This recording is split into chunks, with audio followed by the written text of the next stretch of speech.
ఈరోజు సాక్షి పేపర్ ఎవరిదో మనందరికీ తెలుసు. సాక్షాత్తు ఎక్స్ సీఎం నా పులివెందుల ఎమ్మెల్యే జగన్మోహన్ రెడ్డి గారు వాళ్ళ భార్య భారతిరెడ్డి గారిది.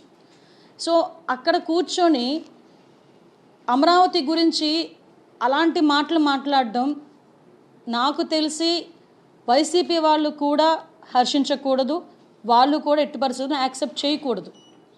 ఇది ఇంకొకటి ఏంటంటే, అమరావతి అంటేనే జగన్మోహన్ రెడ్డికి ఒక రకమైన అక్కసు. ఎలాంటి అక్కసు అంటే 2019 డిసెంబర్ 17 సంథింగ్ ఆ డేట్లోనే అమరావతి రాజధాని కాదు, అమరావతి 3 రాజధానులు చేస్తానని చెప్పి ఆ రోజు నుంచి కూడా విషయం కక్కి ఆ అమరావతి రైతుల మీద ఎంత దాష్టికానికి ఒడిగట్టారో మీరు అందరూ చూశారు. చాలామంది మహిళా రైతులు అమరావతి గురించి మాట్లాడేటప్పుడు ఇప్పుడు మండలి మన బొత్స సత్యనారాయణ గారు ఆయన ఆ రోజు అదొక శ్మశానం అని మాట్లాడిన సందర్భాన్ని కూడా ఈరోజు గుర్తు చేయాలి. అట్ ద సేమ్ టైం ఒకానొక సందర్భంలో కొంతమంది అది అమరావతి కాదు కమరావతి అని చెప్పి మాట్లాడిన సందర్భాన్ని కూడా ఈరోజు మీకు గుర్తు చేయాలి.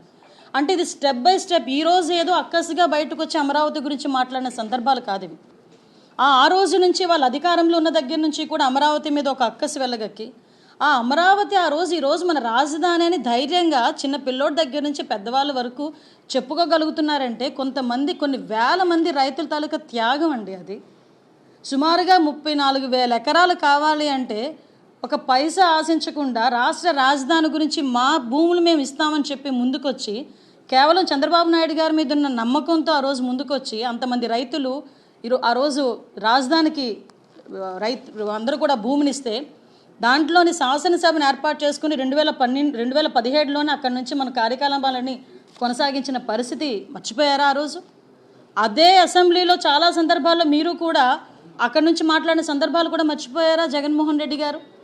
ఆ తర్వాత మీరు వచ్చిన తర్వాత కనీసం సెక్రటేరియట్ మొహాన్ని కూడా చూడకుండా కనీసం క్యాబినెట్ మీటింగ్కి ఏదో ఎప్పుడో 3 నెలలకోసారి 4 నెలలకోసారి ఒక్కసారి సెక్రటేరియట్కి వెళ్ళొచ్చి ఆ సెక్రటేరియట్ అంతా కూడా నాశనమైపోయే పరిస్థితులు కనిపించే పొజిషన్ కూడా మీరు చూశారు. అదే అమరావతి రైతులు బయటకు వచ్చి అమరావతిని రాజధానిగానే ఉంచాలని చెప్పడానికి అమరావతి మహిళా రైతులు వస్తే ఆ మహిళా రైతుల గురించి ఎంత వల్గర్గా మాట్లాడారండి. వాళ్ళు కట్టుకున్న చీరల గురించి కూడా తప్పుడుగా మాట్లాడిన సందర్భాలు మర్చిపోయారు అందరూ.